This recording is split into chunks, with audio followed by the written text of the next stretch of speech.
तो दुनिया के 2 मोस्ट इम्पोर्टेंट सब्जेक्ट्स कौन-कौन से हैं? सबसे पहला सब्जेक्ट है आपकी अपनी ज़िंदगी। आपकी पूरी ज़िंदगी के जो एक्सपीरियंसेस हैं, अगर आप पूरे पुराने डेटा के ऊपर जाएँगे, चाहे वो रामायण का वक़्त हो, चाहे वो महाभारत की सिचुएशंस हो, यू विल रियलाइज़ और you will at least understand this thing कि किसी की भी ज़िंदगी स्मूथ नहीं चलती है। ऊपर नीचे जो अंग्रेज़ी में बोलते हैं ना, S curve is always there. तो एस कर्व जो है वो हमेशा ही होने वाला है। तो अभी अगर हम बात करें तो दुनिया का the most important subject, 2 subjects I am talking about, the first and the only amazing subject which is the most highly ignored subject is that is your life, that is my life.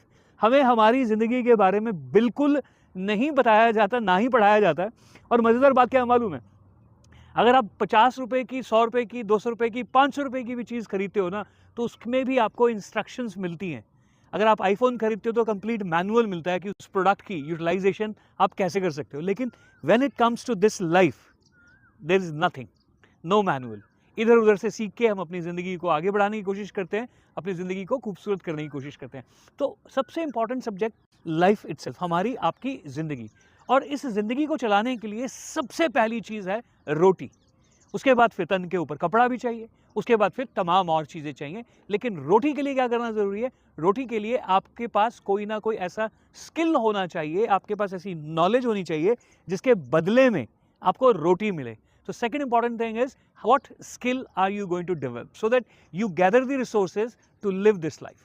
और अगर यहाँ से ज़िंदगी और आगे जाती है और आगे बढ़ती है ना, तो उसके बाद फिर वैभव की बात आती है, उसके बाद कंफर्ट्स की बात आती है, उसके बाद लग्जरीज की बात आती है, उसके बाद आइडेंटिटी की बात आती है, उसके बाद इमेज ब्रांडिंग की बात आती है, एंड उसके बाद बात आती है आपकी अपनी पर्सनल सेटिस्फैक्शन एंड हैप्पीनेस। सो सबसे इंपॉर्टेंट चीज़ इस ज़िंदगी में क्या है? आपकी अपनी ज़िंदगी। तो अब आपकी अपनी ज़िंदगी के ऊपर मैं एक छोटा सा एग्जाम्पल आपको मैं देना चाहूँगा, एंड दैट इज़ कि अगर आपकी उम्र, अभी मान के चलते हैं कि आपकी उम्र जो है वो तकरीबन 35 साल है, maybe you are 25, maybe 28, whatever the number is, one thing you need to understand right now is how many years are you going to live. So हमारे हिंदुस्तानियों की अगर हम एवरेज बात करें ना, जो सरकार भी बोलती है कि हमारी एवरेज एज अब तो 68 हो गई है, बट मैं फिर भी मान के चलता हूँ कि हम 75 साल तो कम से कम जीने वाले हैं। तो अगर हमारी एवरेज एज 75 है, लास्ट के जो 15 ईयर्स हैं आफ्टर 60 65, जो लास्ट के हमारे 10-15 ईयर्स है ना, में हमारी फिजिकल जो फिटनेस है वो कमज़ोर होने वाली है, इमोशनली हम वीक होने वाले हैं, इंटेलेक्चुअली हम स्लो होने वाले हैं। तो लास्ट के 10-15 साल किसी भी बुजुर्ग आदमी से पूछो ना जो 70 का है, 72 का है, और आप उसको बोलो हेलो जी कैसे हो, तो आपको एक ही चीज़ होगा, बस ठीक है चल रहा है। और क्या हो रहा है? बस अब तो इंतज़ार है कब ऊपर से बुलावा आ जाए। तो इस बात से मैं क्या सिद्ध करने की कोशिश कर रहा हूँ कि जो हमारे आखिर के साल हैं 10, 12, 15 साल, वो हमारे अपने कंट्रोल में नहीं है, and we are just in the waiting list. Now जो हमारी 30-35 साल की उम्र है वो गुजर चुकी है, लास्ट के 15 साल जो हैं वो हमारे कंट्रोल में नहीं है। तो what ever time you have is in between right now. If you are 35, then you have 25 years. Now, why I'm talking about these 25 years? Why I'm talking about the time in between your present day and the rest of your life?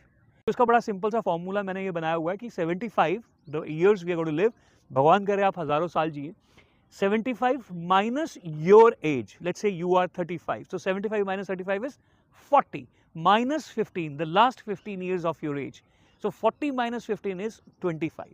और उन 25 सालों में आप अपनी ज़िंदगी को कैसे जीना चाहते हो, उसका डे 1, उसका R1 घंटा, 1 घंटा 2 घंटा, R1 उसका मिनट 1, उसका second 1 is right now.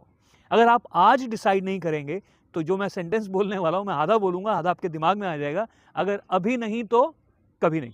So you understand this, if you don't take control of your only life right now, you are never ever going to take control of your life. Majority of people who do not take control of their life, they are always stranded, they are always wandering, they don't know what is happening in their life, and end of the day वो एक ही बात बोलते हैं जिसको मैं बोलता हूँ LOC, language of compromise.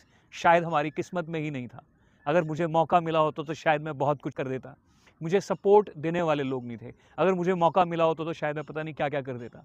मैं छोटे से गांव से आया था, मेरी अंग्रेज़ी अच्छी नहीं है, मैंने कई बार कोशिश की, मैं हर बार फेल हो गया। काश की भाषा बोलनी शुरू कर देंगे, और माय डियर फ्रेंड्स जो काश की भाषा बोलते हैं ना, उनकी ज़िंदगी में कैश जो है वो कभी नहीं आता। तो वापस आते हैं अपनी बात के ऊपर। सबसे पहले आपको समझना होगा you have got only one life, और ये ज़िंदगी ना मिलेगी दोबारा। एंड जो समय आपका गुजर गया, अगर आप 35 साल के हैं तो 35 years are gone. You cannot do anything about it. All you can do it, basket all the experiences, all the knowledge, all the wisdom you have gathered over 35 years, put it on the paper. I always say, basket your knowledge, your experience, your wisdom, previous years, and put it on the paper. And that book, the paper, the moment you put things on the paper, it's going to be a book of your success, book of your satisfaction, book of your happiness. Because जो आपने सीखा है, जो आपके पास wisdom आई है ना, इसी से आने वाले 10, 15, 20 सालों में आप अपनी ज़िंदगी को 180 डिग्रीज टर्न अराउंड कर सकते हो. तो if you are interested to know more about what I am talking about, let's get connected and I'll tell you how to design your life, how to create a blueprint about your beautiful upcoming life, जहाँ पे जो भी dream, जो भी सपना, जो भी ख्वाहिश, जो भी ख्वाब आप मुझे बताएंगे, मैं उसके लिए आपके लिए एक ब्लूप्रिंट बना के दूंगा. That's all from my side. Thank you so much. जय हिंद.